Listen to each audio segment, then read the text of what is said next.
Hola, mi nombre es Maxi, formé parte de este grupo de investigación y quería aclarar que este trabajo fue realizado el año pasado por alumnos de sexto año de la Escuela Nuestra Señora de Luján con el apoyo de las materias Literatura y Economía Política. Los integrantes de este mismo fuimos Alquebeque Micaela, Marín Noelia, Villarroel Camila y Salas Maximiliano. Este mismo fue presentado en la Jornada de los Derechos Humanos, Universidad y Escuela, y se titulaba Una fuente local de trabajo que genera involuntariamente un factor de contaminación. Quisimos volver a retomar este trabajo, investigación, ya desde otro punto de vista, más como ahora universitarios, y compartirles nuevamente este trabajo. Bueno, en ese momento nuestro eje temático elegido fue Derecho a la Salud y Medio Ambiente. Como todos sabemos, todos los años se habla de que la contaminación en el planeta aumenta cada día más. Pero el puntapié principal que nos llevó a cabo a realizar esta investigación fue que en Mar del Plata hay una gran información de todos los factores contaminantes en la ciudad, pero al buscar sobre Batán la información escasea. Y esto nos llevó a lo más profundo de nuestra ciudad a buscar todos aquellos factores contaminantes. Nuestro objetivo, al fin y al cabo, era mostrar que Batán también contiene grandes factores contaminantes. En este caso hablamos de los basurales abiertos, que no solamente afectan a las personas que viven cerca de ella, sino que a todos los ciudadanos. También queríamos demostrar que a Batán no se le da la atención e información adecuada sobre sus agentes contaminantes. Y para retomar con esta investigación, mi compañera les seguirá contando. Me presento, mi nombre es Camila. Voy a hablar un poco más sobre lo abordado en el trabajo. En una población, el ambiente, el estilo de vida, la situación económica, política y social son determinantes de la salud de los habitantes. Esto quiere decir que la salud de cada persona va a variar del resultado entre la interacción de su organismo y el ambiente. A nivel local se pueden llevar a cabo varias acciones sencillas para prevenir esta carga ambiental. Por eso se implementan las políticas de prevención, precaución e intervención.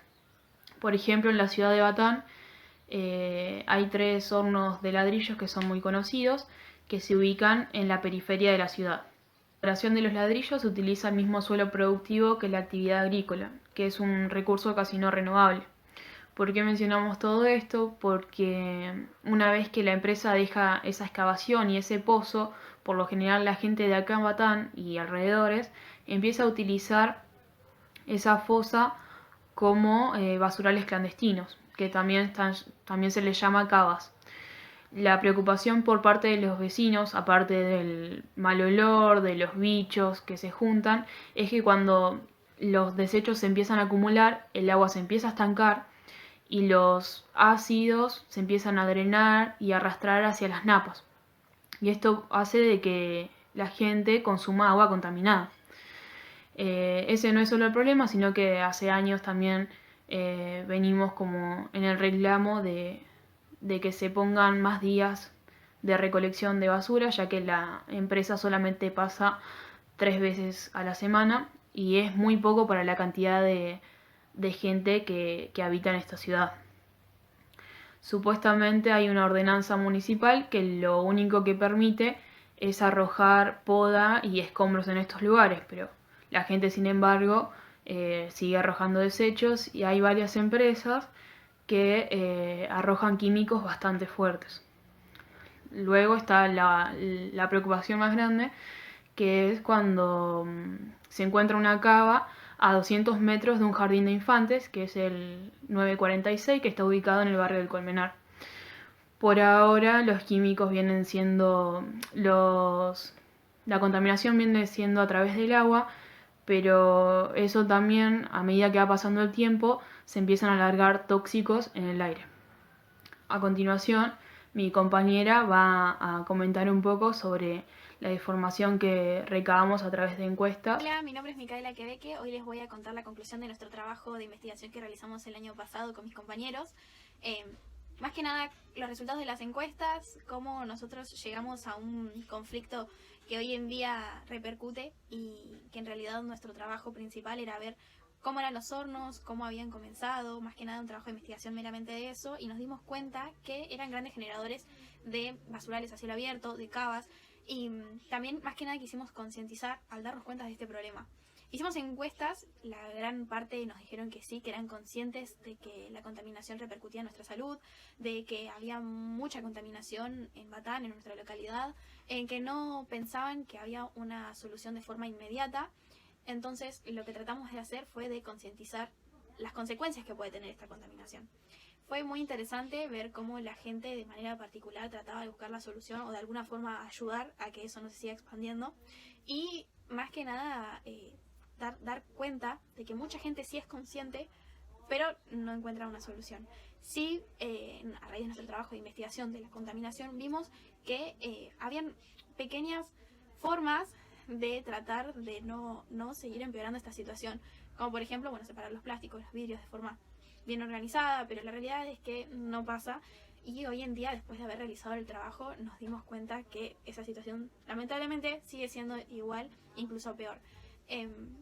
Más que nada eso fue una experiencia muy linda porque nos dimos cuenta de la historia regional que queríamos realizar, nuestro trabajo acerca de los hornos, que fue nuestro punto de partida.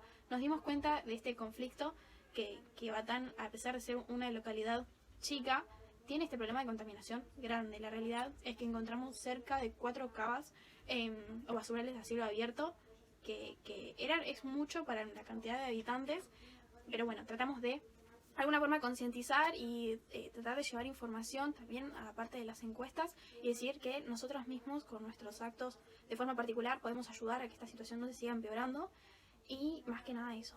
Así que muchas gracias.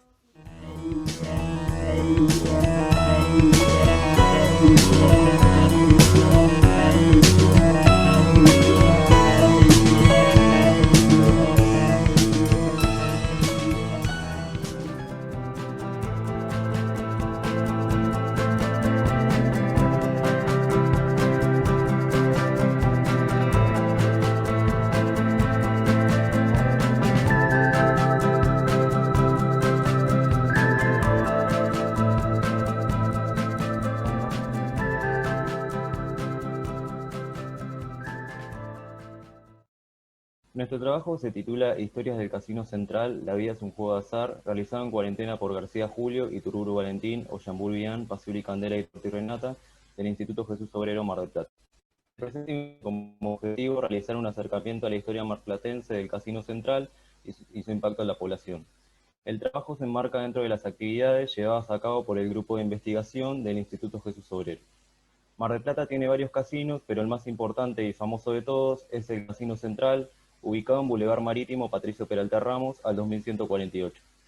El 22 de noviembre de 1990 se sanciona la ordenanza número 2111 que declara bien de patrimonio sociocultural, urbanístico y arquitectónico municipal al conjunto turístico recreativo integrado por la Rambla, edificios del casino y el hotel provincial.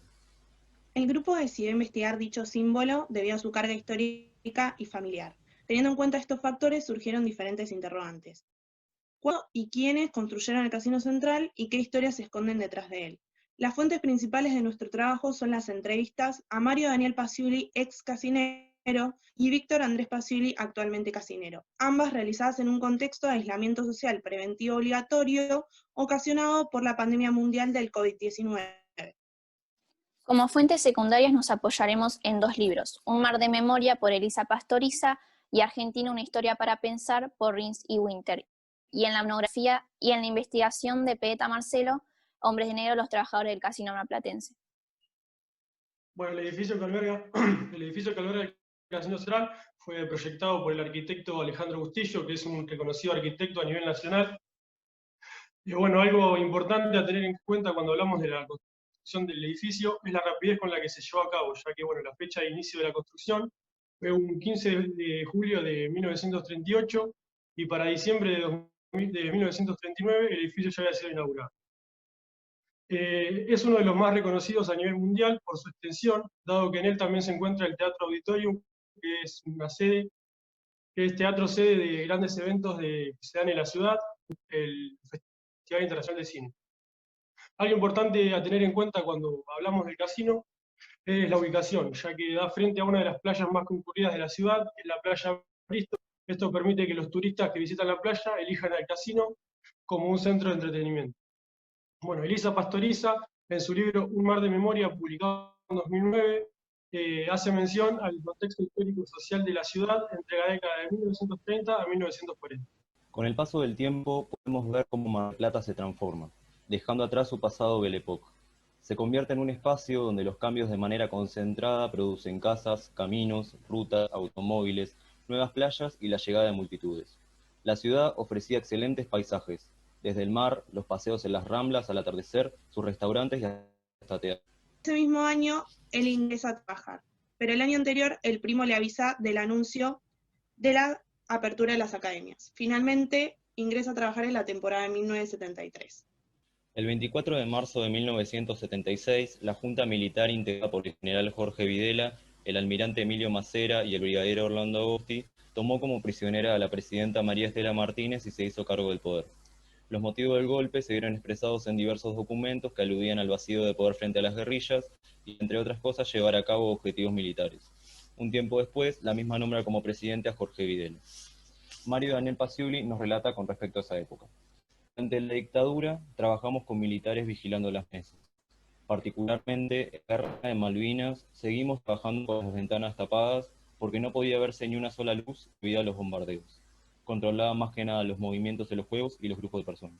En el invierno de 1980 hubo un incendio en el casino debido a problemas en la calefacción del edificio, lo que provocó que Daniel y sus compañeros se muevan al hotel provincial y que algunos de sus compañeros también trabajen en el mantenimiento del mismo. En 1990, incidentes violentos invadieron el Casino Central. Un hombre ingresó armado y disparó 2 veces en busca de alguien que le debía dinero. Con mucha suerte no logró herir a nadie. Así lo recuerda Mario. Después de un mes, a causa de un intento de robo, nos ordenaron cerrar las mesas. En ese entonces, las cortinas no eran de acrílico, sino de madera, y cuando se cerraban se escuchaban golpes secos similares a disparos.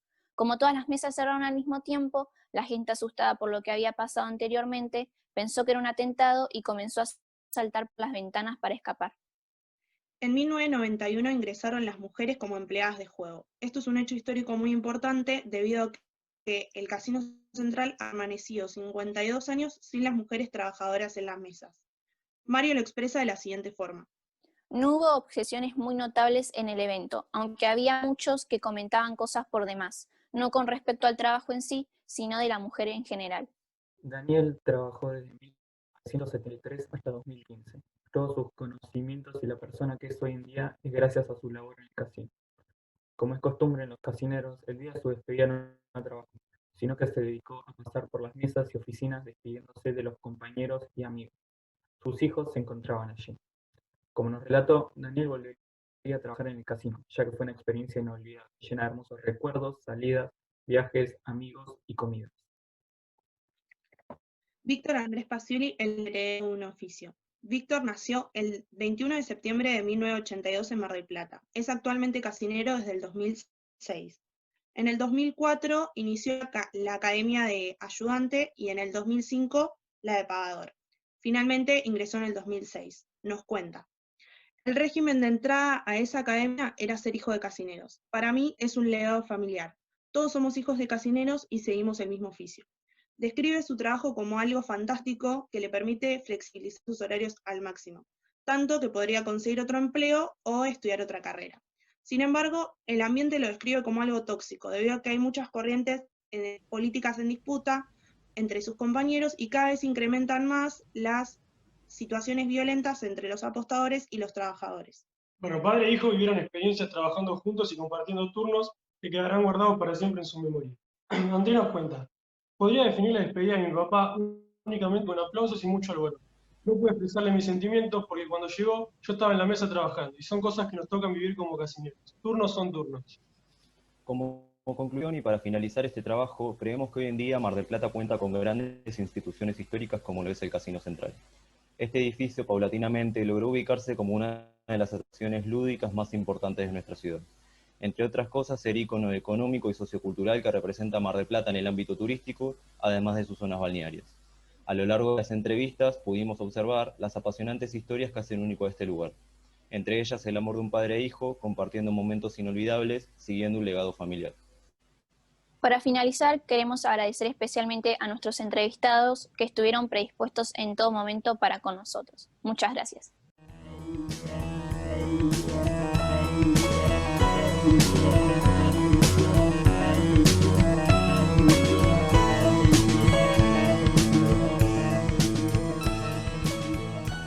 ¿Sabías que la ciudad de Mar del Plata fue bombardeada? Imagínate que estás en tu rutina diaria y de repente escuchás estruendos de bombas en tu ciudad. ¿Cómo te sentirías?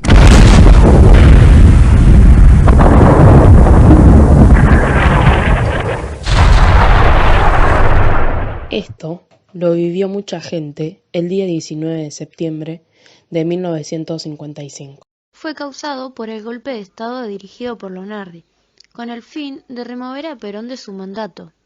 Nuestro objetivo es recordar dicho evento. Lo haremos a través de testimonios de personas que presenciaron este suceso. Nuestro trabajo se titula Mar del Plata, historias que no son recordadas, un acercamiento a un septiembre explosivo. Por Balmaceda Sheila, Bravo Dayana y Feuque Rocío. Instituto Jesús Obrero. Para saber sobre este tema y de muchos más, súmate al Congreso con nosotras.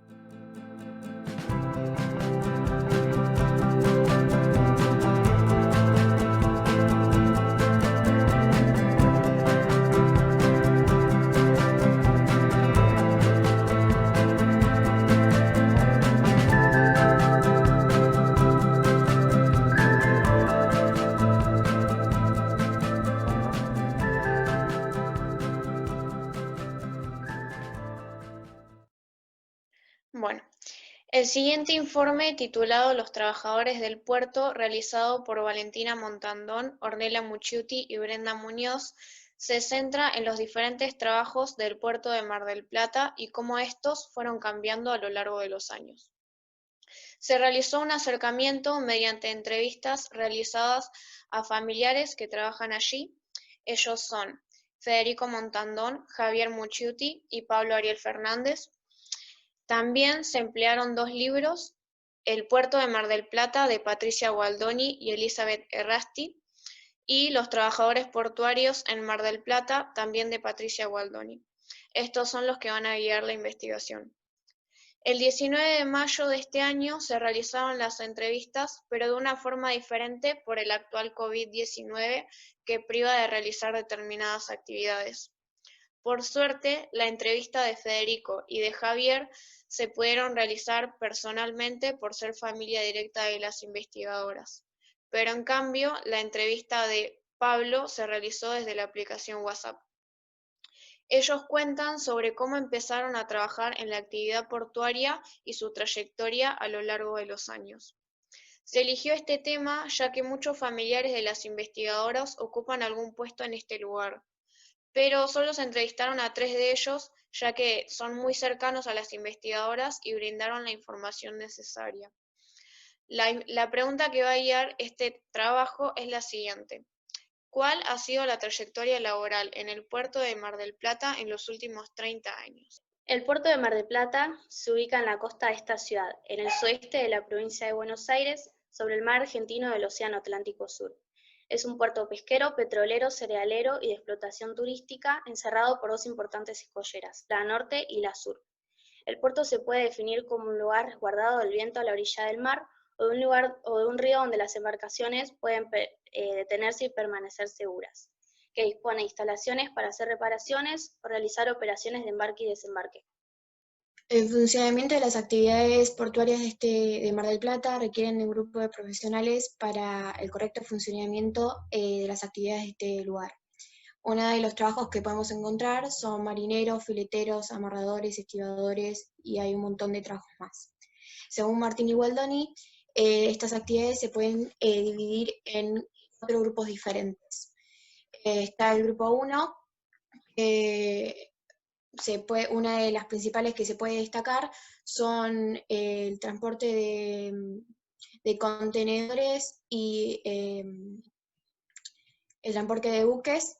El grupo de 2, que son algunas de las actividades que podemos hallar en este lugar, son el transporte de herramientas muy pesadas o equipos muy pesados y los servicios de pesaje. En el grupo 3 podemos hallar lo que es servicio de vigilancia privada y lo que es provisión de agua a los buques. En el grupo 4 son todos aquellos no mencionados anteriormente, pero que son de muy bajo riesgo, que no son considerados muy importantes.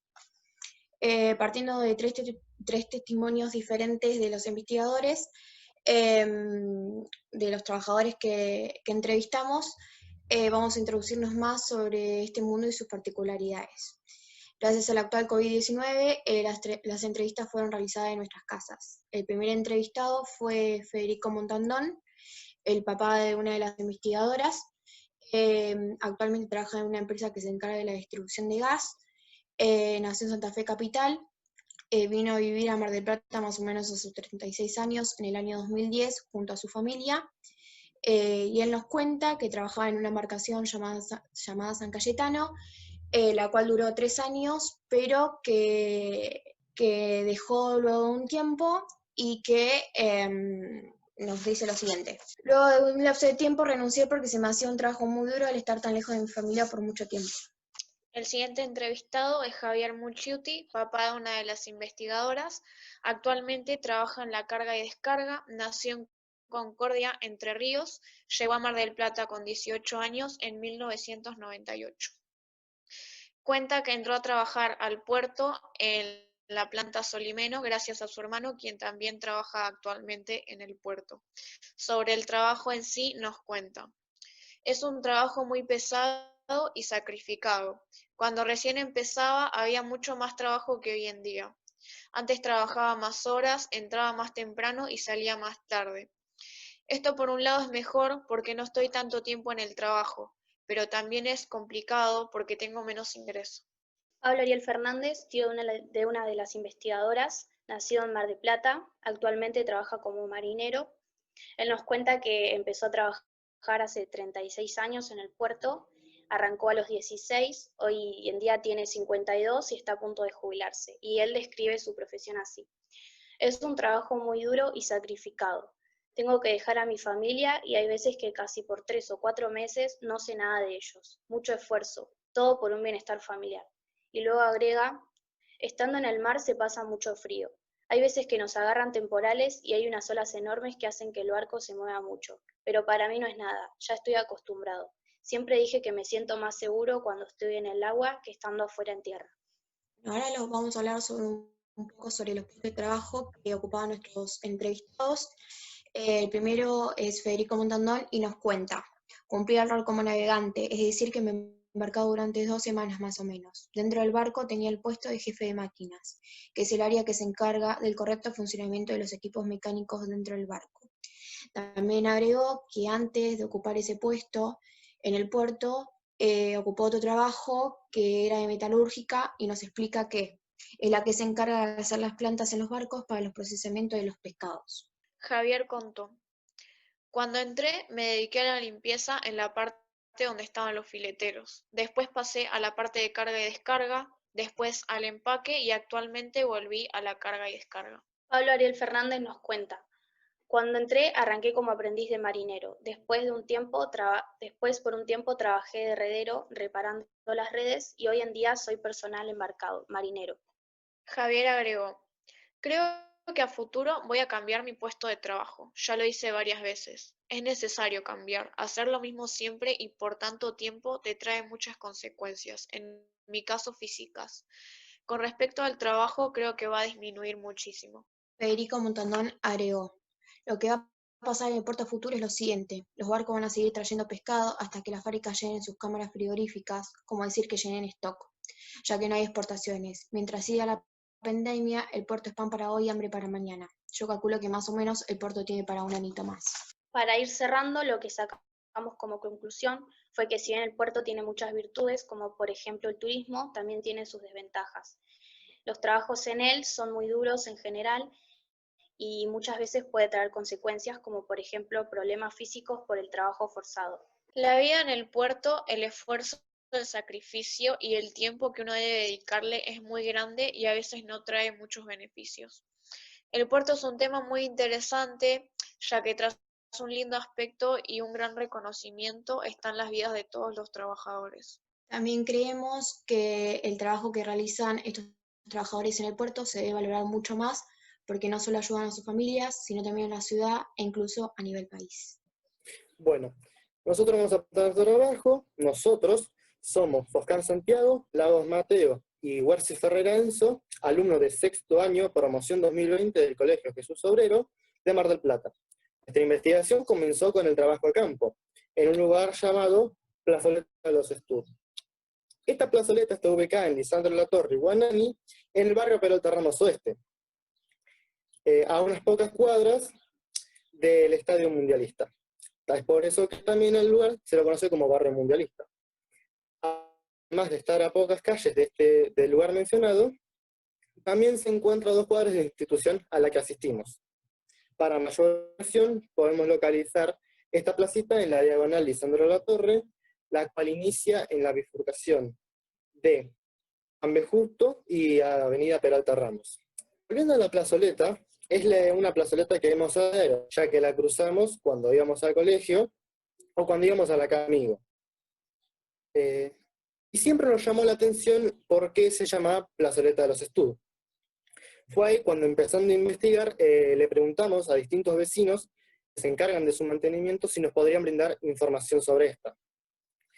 Fue allí que varios vecinos, hicimos entrevista a varios vecinos, como Marcela Priede y a los hermanos Luchetti, que nos consiguieron materiales como el que estamos viendo ahora, cuáles son planos de lo que era el barrio en sus inicios. Así como también los hermanos Luchetti nos brindaron la escritura de la primera casa comprada en el barrio. Nos pusimos a investigar y les preguntamos por qué el barrio se llamaba, por qué el nombre de la plazoleta Estudio. Y descubrimos que en 1900 aproximadamente en este lugar se encontraba el primer hipódromo de la ciudad. Bueno, gracias al mismo se reconoció aún más el barrio anteriormente conocido como Pueblo Peralta Ramos. Este hipódromo se inauguró el 16 de febrero de 1908 con una inversión de 400.000 pesos por César Segura y con ayuda del ingeniero Blot. Su estructura constaba de amplias tribunas populares y boleterías, además del gran paddock, que era el lugar donde se preparaban los caballos antes de correr. Entre la estructura también estaba la tribuna oficial, que era para la gente de la alta sociedad, con una capacidad de hasta 1.000 espectadores, además de los palcos preferenciales.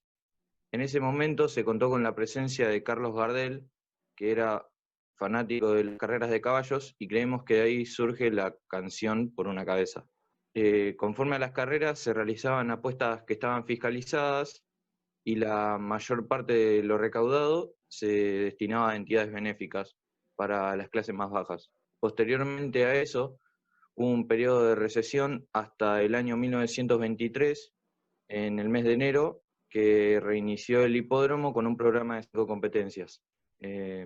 Hoy en día hay rastros, tanto la plazoleta anteriormente mencionada, como también la casa que está ubicada en Lisandro de la Torre y El Cano, anteriormente en ese momento una cafetería o confitería, y también punto de encuentro de grandes personalidades. Posteriormente al hipódromo surge el Club Barrial, que a votación de sus socios se decidió nombrar Club Barrial Hipódromo, y que en 1945 se estaba ubicando en Irala y Ayolas, y a día de hoy se encuentra en Lisandro de la Torre al 555. Pero mientras tanto en el mundo... Bueno, si queremos entender mejor la historia de nuestro hipódromo, es importante que nos alejemos un poco de lo que es nuestro barrio y nuestra ciudad y nos enfoquemos en ver qué era lo que estaba pasando en Argentina en ese entonces. A principios del siglo XX, nuestro país estaba pasando un proceso de modernización y urbanización, en el que las primeras trazas de caminos, de parques y balnearios se implementaron actividades turísticas en nuestra provincia. Los clubes sociales y deportivos fueron de gran importancia junto con las sociedades de fomento en la difusión de estas actividades. También se sancionó una ley de caminos y una ley de fomento del turismo.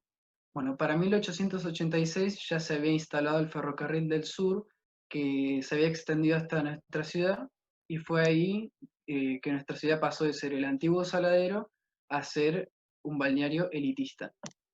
También ya para fines del siglo XIX se habían construido las ramblas, que tuvieron inspiración en los franceses, que embellecían todas las bellezas naturales con ayuda de la mano del hombre.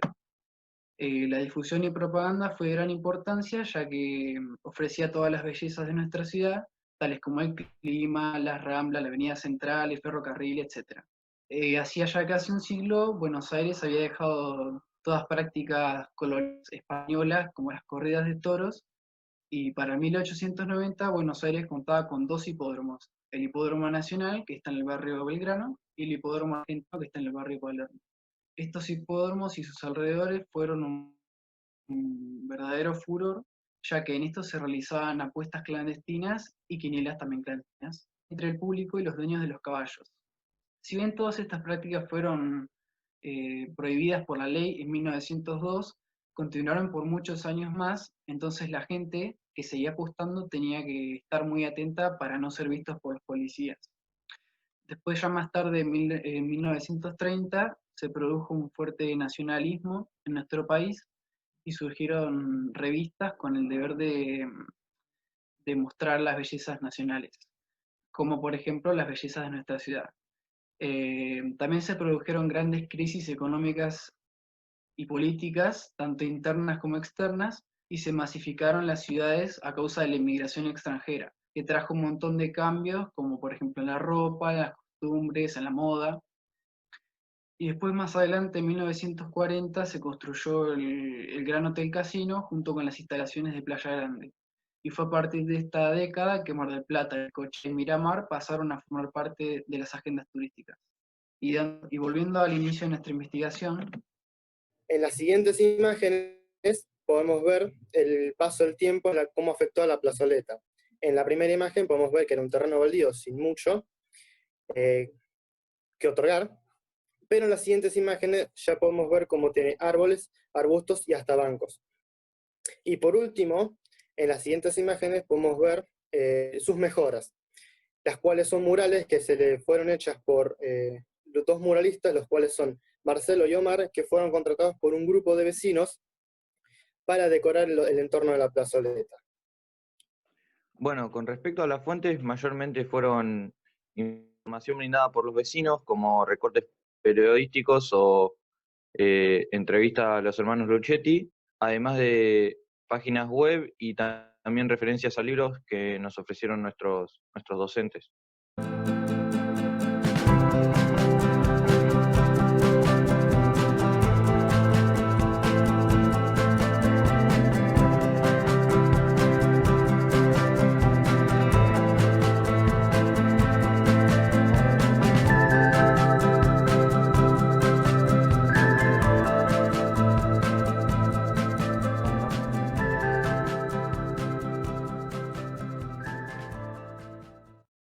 Buenos días, nosotras somos Ainara Mariscal, Renata Matei y Agustina Mena, y nuestro trabajo se titula Instituto Saturnino UP de Orfanato Centro Cultural. Este trabajo tiene como objetivo brindar información acerca de este instituto situado en la ciudad de Mar del Plata. En él se relata en qué consistió su rol en la sociedad platense, ya que tras su inauguración funcionó como un asilo para huérfanos, y en la actualidad funciona como un centro cultural y recreativo abierto a la comunidad. Este trabajo gira alrededor de las siguientes preguntas: ¿cuándo se creó y cuál era su función en sus inicios y cómo era vivir en ese orfanato? Toda persona debería tener conocimiento de los mitos, leyendas y miles de anécdotas, tanto buenas como malas, que tuvieron lugar allí por las monjas y las niñas que vivieron.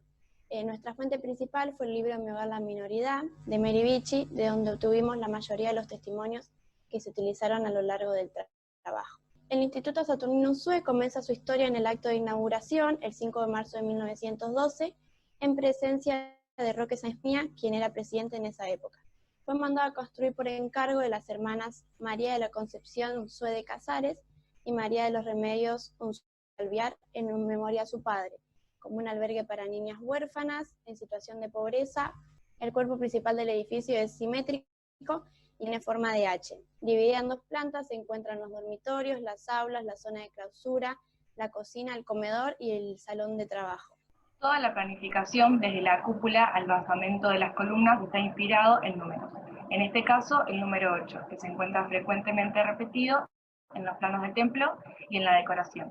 Arquitectónicamente es un edificio de pabellones y tiene un estilo ecléctico. La gestión del lugar es encargada a la Congregación Religiosa Francesa Hermanas Misioneras Franciscanas de María. Las niñas, además de recibir una educación primaria y catequista, recibían una instrucción orientada hacia las artes y oficios del hogar.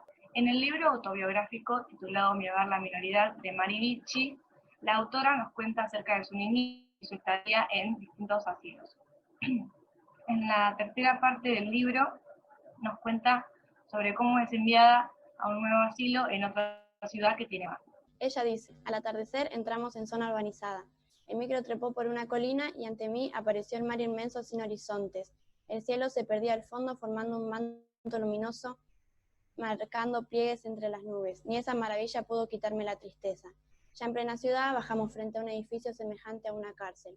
Al ver las rejas se me oprimió el corazón. Abrió la puerta una señora vestida con un delantal blanco inmaculado y al vernos nos dedicó una sonrisa prefabricada de bienvenida. La autora del libro nació en Capital Federal, por lo que podemos suponer que la nueva ciudad a la que es enviada sea Mar del Plata y el asilo al que asiste sea el Unzué. Sin embargo, ella jamás menciona a ninguno de los dos. Por eso nosotros decidimos escribirle y preguntarle, y ella muy amablemente nos respondió que efectivamente hacía referencia a este. Y ella dice, el colegio era inmenso, tenía 300 alumnas de 4 a 16 años con escolaridad primaria. Contaba con 6 dormitorios, la clausura, enfermería, ropería en el primer piso. En planta baja, una gran parte estaba destinada a la escuela, además del gimnasio cubierto, los comedores, lavadero, cocina, despensa, una usina y la capilla.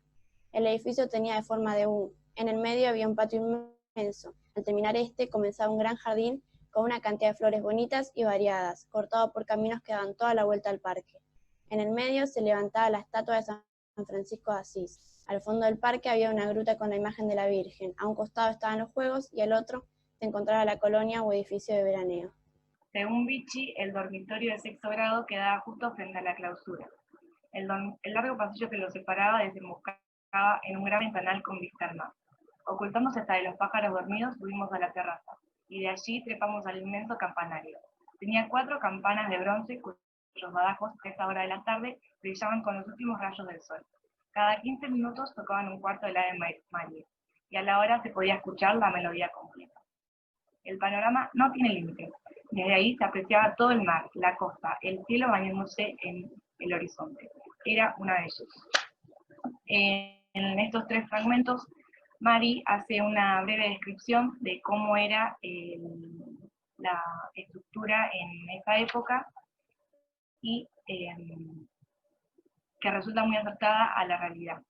Menciona también la cantidad aproximada que había de alumnos.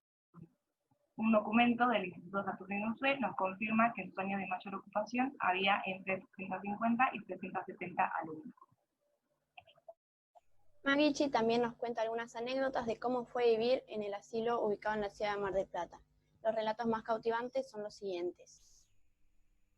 Dina dejó pasar unos minutos y al primer descuido agarró del camisón haciéndome perder el equilibrio.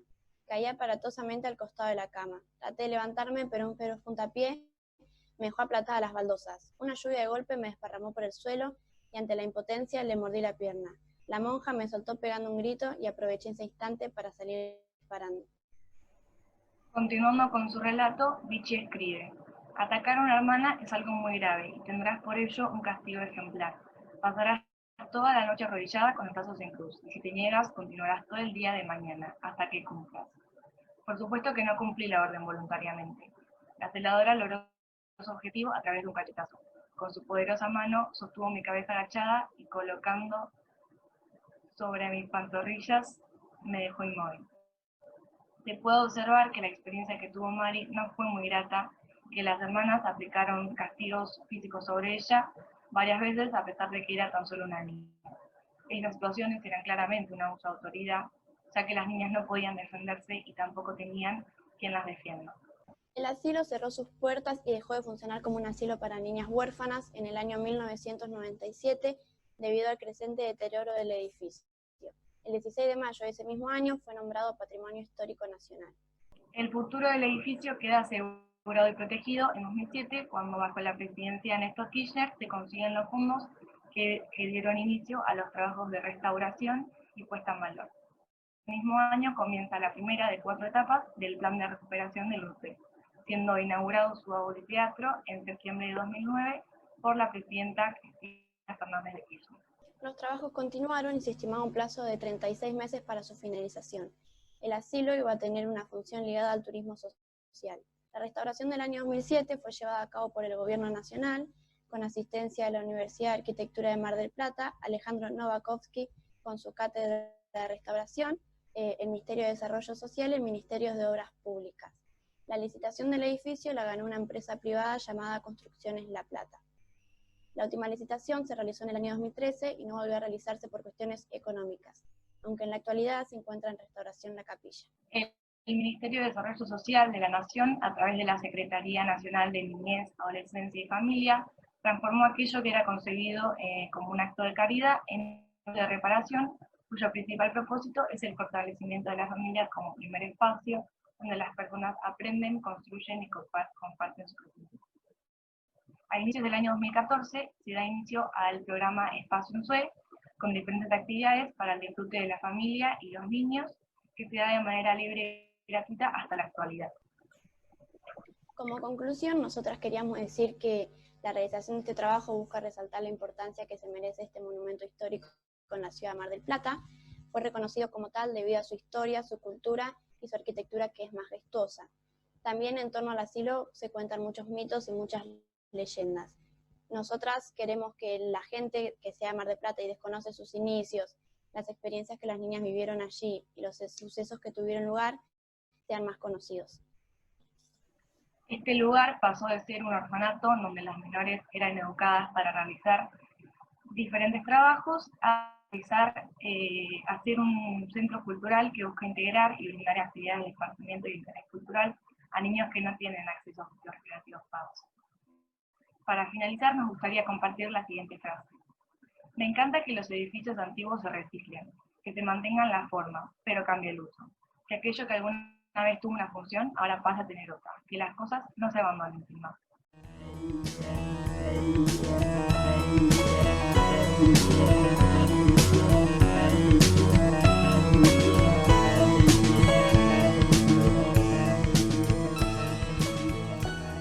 Lleva tu imaginación el domingo 19 de marzo de 2020 en la ciudad de Mar del Plata. Era un día cotidiano, las familias estaban reunidas almorzando o paseando por la costa marplatense. Hasta que llega la hora de ir a casa, y todos se despiden como cualquier domingo, pensando en que empieza otra semana y hay que ir a trabajar o al colegio. Pero algo cambió ese domingo por la noche. Toda Argentina, Buenos Aires y Mar del Plata entran en aislamiento social preventivo y obligatorio, como consecuencia de un virus llamado COVID-19. A partir de ese momento, algo cambió en cada marplatense. Empezaron a apagarse, a dejar de brillar. Si querés saber cómo sigue esta historia, hacé como nosotros y sumate al Congreso de Historia Regional. Pandemia La Feliz por De Marinis, Heredia, Leyes y Panciera, alumnos del Instituto Jesús Obrero.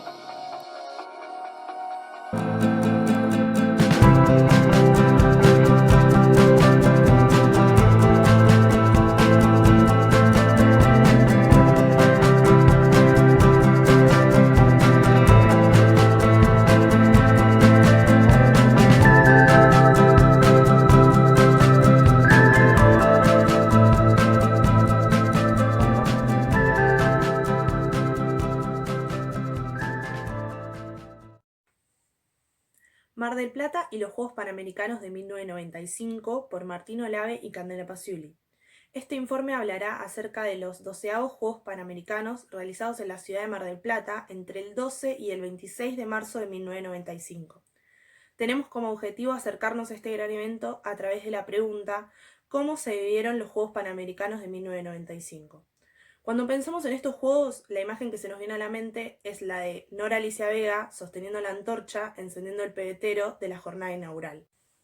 Bea es una deportista argentina dedicada al patín. 5 veces campeona mundial, 6 veces campeona panamericana y 10 veces campeona sudamericana, la cual entrevistaremos. También tenemos el testimonio de un residente de Mar del Plata desde sus 7 años, profesor de educación física que participó en la jornada inaugural, Gustavo Fogel. Toda la información sobre los Juegos Panamericanos fue extraída sobre el documento oficial del COPAN. Y además utilizamos el libro Reestructuración Neoliberal y después 25 años de la economía argentina por Forcinito y Tolón. Para comenzar con el desarrollo podemos decir que desde 1989 hasta 1999 la Argentina fue gobernada por Carlos Saúl Menem, pero en 1995 nuestra situación económica fue impactada por una crisis financiera en México, que inició una etapa de inestabilidad financiera mundial. Sin embargo, dejó en evidencias la vulnerabilidad argentina. Un acercamiento a los Juegos Panamericanos de 1995. Los Juegos Panamericanos son el mayor evento deportivo multidisciplinario en el que participan atletas de toda América, y se celebra cada 4 años. De acuerdo al documento oficial del COPAN, todas las estructuras construidas para los Juegos fueron en favor de los estándares y requerimientos de las federaciones internacionales de los deportes. Además de las construcciones nuevas, se fueron adaptando y remodelando lugares que ya existían. En total, 27 adecuaciones y 12 remodelaciones. Inauguración y desarrollo de los Juegos Panamericanos. El 11 de marzo de 1995 se brindaba la apertura a los 12avos Juegos Panamericanos en el Estadio José María Minella, con más de 4.500 atletas y es hasta la fecha uno de los eventos más importantes de la ciudad de Mar del Plata. En la ceremonia de apertura, el pebetero fue encendido por la patinadora Nora Alicia Vega. Finalmente, el 12 de marzo comenzaron los tan esperados Juegos Panamericanos, en los que se inauguraron por primera vez el karate, el squash y el triatlón, entre otras nuevas disciplinas. Gustavo Fogel, profesor de educación física para el Colegio Don Orión en ese entonces, nos cuenta su participación en la inauguración. La posibilidad de ser parte de la fiesta inaugural, siendo protagonistas en los esquemas gimnásticos, fue muy grata, ya que sabíamos que era un momento muy emocionante para nosotros a nivel profesional y para los jóvenes a nivel personal. Realizamos ensayos generales desde el Colegio Don Orione, luego agrupados con más instituciones y por último un ensayo final. El día de la inauguración salió todo tal cual estaba previsto. Fue una experiencia hermosa. Disfrutamos de ver deportistas de primer nivel mundial que venían a representar a sus países. En el desfile, todas las delegaciones hicieron de Mar del Plata una verdadera fiesta. Nuestra patinadora estrella. Nora Alicia Vega es una deportista dedicada al patín. Fue designada a encender el pebetero en los Juegos Panamericanos 1995 en su ciudad natal. Esto se debió a sus 6 campeonatos panamericanos ganados y a su brillante carrera. Nora nació el 12 de septiembre de 1961, en Mar del Plata. En 1986 fue impulsada a competir en los Juegos Olímpicos, pero su deporte se lo impidió debido a que no estaba registrado como disciplina olímpica. Intentó sin suerte dedicarse al atletismo, pero en 1988 retomó el patín y se consagró campeona mundial en los 300 metros contrarreloj en Italia.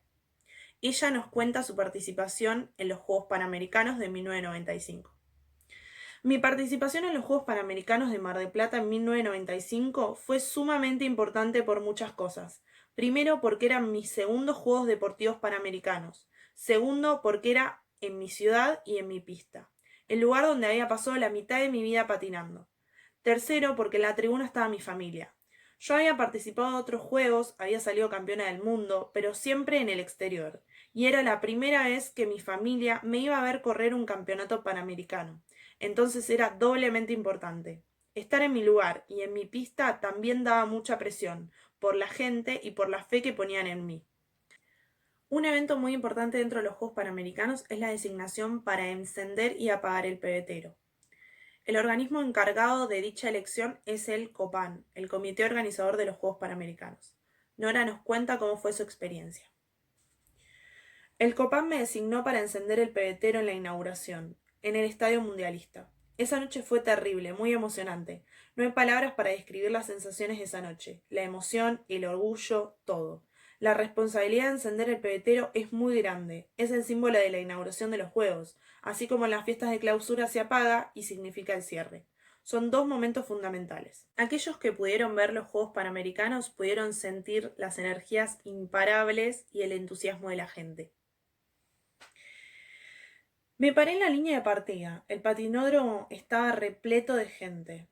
Se hizo un silencio abismal y cuando yo hago el primer paso de la partida, el público estalló ovacionando.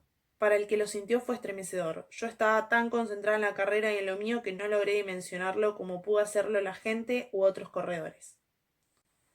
Argentina es recordada en todo el mundo hasta la fecha por su factor humano que contribuye directamente al ambiente festivo. Nora nos cuenta.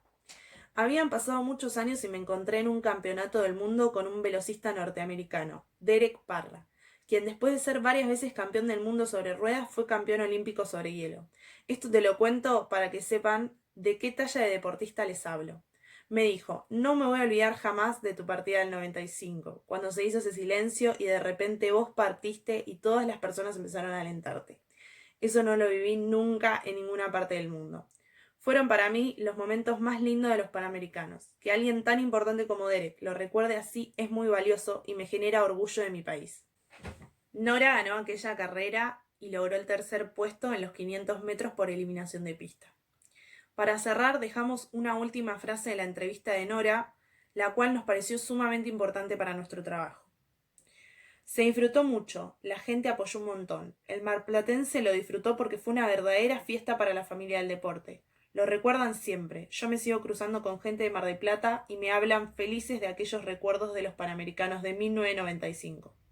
Como conclusión y para darle un cierre a nuestro trabajo, nos pareció importante indagar sobre este evento donde miles de personas participaron, como deportistas y como espectadores. Es de suma importancia para nosotros el hecho de pertenecer a esta ciudad. También nos muestra que a raíz de los Juegos Panamericanos podemos seguir disfrutando de muchas instalaciones como es el polideportivo, que sigue siendo foco de grandes eventos deportivos. Queremos agradecer la predisposición de nuestros entrevistados a la hora de contarnos una parte de su vida para expresarla en esta investigación.